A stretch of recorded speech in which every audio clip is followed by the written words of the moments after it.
Hey guys, Scott here. Usually before I make a video, I kind of like pace around in my room a little bit and kind of like rehearse what I'm going to say, like the general topics, so I have a somewhat, realistic flow for what I'm going to say. Here, I'm not doing that. I just stopped streaming the event 15 seconds ago prior to this, and I'm just going to baselessly rant about the event because, in my opinion, it is quite bad. I don't think it's the worst thing we've ever gotten, but it is bad in my opinion. Now, I played only killer here. I would imagine as survivor, I would probably enjoy it a lot more. So I'll just get this out of the way. The mode is absurdly survivor-sided. Just horribly, shamelessly survivor-sided. There's a couple of exceptions that I'll go into later that can make it feel killer-sided, but for the vast majority of killers, it is disgustingly survivor-sided. Now, to be fair, the actual anniversaries that we've gotten in the past have leaned towards favoring killer. Like the remote hooks to scourge hooks was just so nice. The zoning instant pallet break. Like there was a lot of shit you could do as killer that was pretty fucking strong. And what I thought they were going to do this year was go, okay, killer's got some pretty strong shit next year, and survivors didn't, like the powers did not match how strong the killer powers were. So let's keep the killer stuff there, but let's add some very powerful effects to survivors so now they can have fun stuff to play around with too. So they gave survivors a bunch of powerful shit, but then they took the shit away from killer. Now killer doesn't really have anything outside of one gas power, and that's it. And so I thought they were going to give both sides interesting stuff to do, but they just took almost everything away from killer and gave everything to survivor. Again, I hate being tribalistic. I hate saying that things are blatantly X-sided or Y-sided, but this event is just blatantly survivor-sided. Now, I'm not saying there's nothing you can do, because I did find a winning formula was to basically to play hillbilly, play a killer, but top tier killer with a one shot. If you play a top tier killer with a one shot, you can basically cheese your downs with this gas stuff that you throw at the survivors, and then they get a stamina bar, and eventually they're going to run out of stamina, and then they have to walk, and then you just cheese a one shot chainsaw on them. That's basically the main way I found to win. That's like, but here's the thing. Doing that, that's not fun. That's not even enjoyable for me as killer. Like, yeah, I can start to win doing that, but as survivor, that's gotta feel fucking miserable. And as killer, it's do we cheese one shots with my chainsaw using this gas, or do I lose? That's like those are your two options. No. That's super shit. So even though if I can win using that, I don't feel good about it. I don't feel like it's a well-earned victory. I back rev a guy, throw shit on them, and then they can't run after a few seconds, and then they just die. Like, that's equally shit on the other side. But if you're not playing a killer with a one-shot or a top tier, the other 40 killers in the game, you're just completely fucked. Because the shit that the survivors get gave us the ability to take control of one unique boss with the help of the new Spirit Walker ascendancy. And just like everybody else, we knew that we had to try and make a build around S.W.Frost, the monkey boss of Act 3. Little did we know that this build will turn out to be the highest damaging build ever featured on our channel. The Pillar Slam of S.W.Frost alone deals over 5 million damage here, which is already enough to one-shot every regular boss in the game. And Pinnacle boss encounters last only a couple of seconds. And that's not all. The build is extremely tanky. Not only it has close to 3000 life, but also 30,000 evasion and 50,000 deflection rating. That in conjunction with 15% damage reduction, which is taken from our companions before us. In fact, according to BOB, this build is twice as tankier compared to our 8000 life Reap Blood Mage build, which is something. And yes, while mapping with minions will always be slower than with bows or wands, at least you get to do that stress-free, since now you can loot while your minions clear things for you. Alright, let's stop wasting time and start with our ascendancy. As mentioned before, we are a Spirit Walker, and that's purely because of Natural Order node, which is what enables us to tame unique monsters. Our target here is obviously S.W.Frost, which can be found in Act 3. However, we are using its endgame equivalent, which is Zico the Head Crusher. It is the same monster with the same exact base stats, but since Tame Beast skill allows targeted monster to retain up to 4 of its modifiers when captured, we used 3 tablets, each adding 1 additional modifier to unique enemies in area, and then ran Riverside map in order to find a S.W.Frost with an extra crit modifier. This mod alone crit caps our monkey, unlocking its true damage potential. It will take you a couple of hours running Riverside maps to find this guy with this specific mod, but when you do, it's 100% worth it. Anyway, our next nod on the Ascendancy is Wild Protector. This one grants us one free companion, which is Wild Protector. It is a spirit bear that can actually use regular bear skills. It doesn't deal much single target damage, but it does help with clearing. Anyway, next we have Katha's Balance. This node adds 60% of our main hand weapon damage as extra base Nice. damage to our companions. Welcome to And my yes, channel. this is relevant even at higher gem levels. But finally, we have Idolatry. This node grants main hand weapon damage as extra base damage to our companions. And yes, this is relevant even at higher gem levels. But finally, we have Idolatry. This node grants increased companion damage and improved reservation efficiency.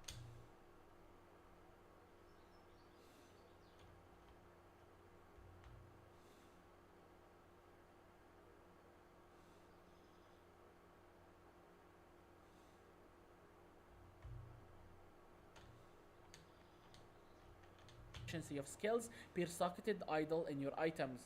It is drastically less important to take compared to previous ones, but still worth allocating if you have 3 or more idols socketed in your items. Don't. But with that, we are done with our ascendancy. Now let's take a quick look at our passive tree. Our tree focuses on companion damage, companion health, companion speed, evasion, deflection, movement speed, and attributes. But with that, we are done with our companion speed, evasion, deflection, movement speed, and attributes. But with that, we are done with our passive tree. Now let's go over items. Firstly, we went with the rare spear with high physical damage. Just buy any spear with % physical damage and try to fracture it. The next step is to chaos spam until you get the other physical damage mod. Finally, we added a desecrated prefix while having Omen of the Leash active for guaranteed chance to get increased companion damage. At this point, you are done with the craft, and you can exalt spam the suffixes, hoping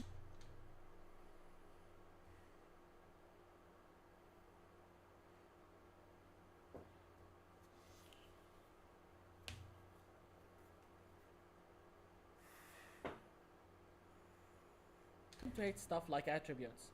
This is slightly better than using the unique rune spear that everybody is using. But anyway, now to go alongside our spear, we have a scepter with +4 levels to all minion scale.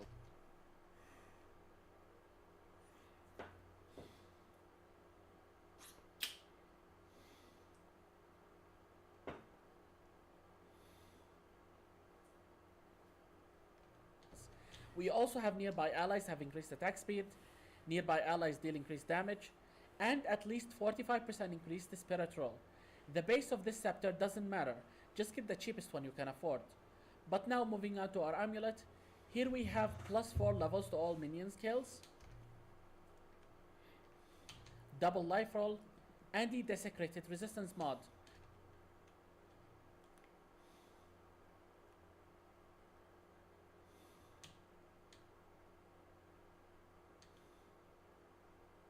The only way to get +4 levels on an amulet outside of Sanctification is via Essence of the Breach, which increases the maximum quality an amulet can have. This alongside the newly added Necrotic Catalyst, we can get our amulet to have +4 levels to minion skills. Just make sure to install Gigantic Following on your amulet to gigantify all your minions, which drastically increases their damage and health.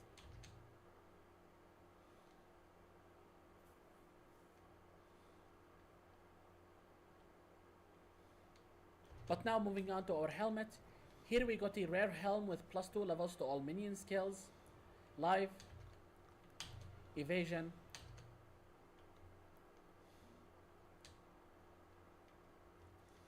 and gain % of evasion rating as deflection. Anyway, here you must socket an Idol of Rolakash for improved reservation efficiency of all minion skills. But now for our gloves, we got generic pair of gloves that have life, resistances, evasion, and gain % of evasion as deflection. Our boots are almost identical, except that here we decided to get movement speed instead of life. As for our body armor, again, we have life,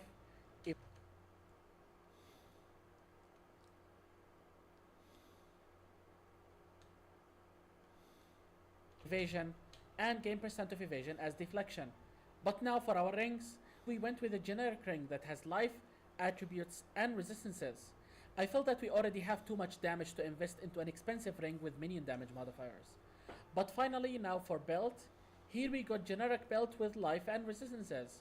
Again, here we avoided having expensive Genesis 3 minion modifiers in order to save even more currency. But with that we are done with our items. Now let's go over skills and their supports. Firstly, we have a Wild Protector setup which we get from our Ascendancy. Here we socketed Katha's Brilliance, Feeding Frenzy 2, Muster, Rage 3, and Minion Mastery. Please note that Katha's Brilliance is an expensive and not so mandatory support gem for this build. It's just a decent gem that I happen to have. Feel free to swap it for Rapid Attacks 2 in order to save currency. Anyway, next for our main companion setup where we have our monkey in. Here we got Diala's Desire, Feeding Frenzy 2, Muster, Rage 3, and Super Critical. Now you can save even more currency here and replace Diala's Desire with Minion Mastery. However, you will have to spend 1 passive point on an extra companion reservation node on the tree to make up for it. But now for our second companion setup, here you are looking to tame any decent rare beast you find with Haste Aura in order to speed up your monkey. Anyway, here we socketed Romera's Requital, Feeding Frenzy 2, Muster, Rage 3, and Minion Mastery. Anyway, next we got a defensive Wind Dancer setup. Here we socketed Blind, Maim, Pen, Overreach, and Cooldown Recovery 2. If you couldn't get increased Spirit Roll on your Scepter, then ditch this one entirely. Next we got Pain Offering. Here we have Brutus Brain, Sacrificial Offering, Magnified Area 2, Prolonged Duration 2, and Minion Mastery. Now to be able to use this we need to have some skeletons, and we are running one instance of some skeletons. We have Skeleton Cleric, Skeleton Sniper, and Skeleton Reaver. All of our skeletons are supported with the same exact gems. We have Last Gasp, Meat Shield 2, Rapid Attacks 2, Muster, and Minion Mastery. But with that we are done with our gems. Now for jewels, we are only using one unique jewel, and that is from nothing. This should specifically mention the Black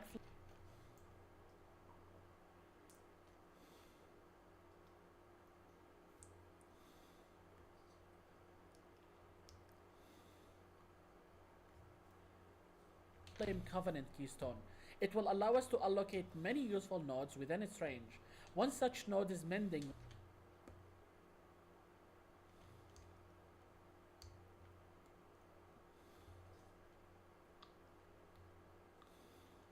which grants our minions a large defensive boost.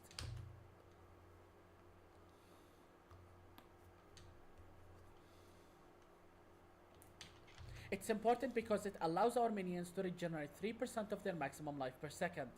There are other nodes to allocate here as well, like Rib of Evil and Entropic Incarnation. Plus we allocated all the small minion damage and crit nodes on the way. Finally, any remaining jewel socket you have left should be filled with a normal rare jewel like this one. Here we are looking for increased crit chance and crit damage to minions, increased minion damage, and if you can afford it, increased presence radius. But with that we are done with the best minion build for Path of Exile 2 Return of the Ancients expansion. If you guys have enjoyed this video, then feel free to leave a like. The reservation efficiency of skills pierced in your item. We are done with our passive tree. Now, just buy any spear with % physical damage and try Zico the Head Crusher. Beast Scale allows targeted monsters with the same exact base stats, but since Tame Beast Scale allows targeted monster to retain up to 4 of its modifiers when captured, we used 3 tablets, each adding 1 additional modifier to unique enemies in area, and then ran Riverside map in order to find a Silverfest with an extra crit modifier. This mod alone crit caps our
Okay, sure.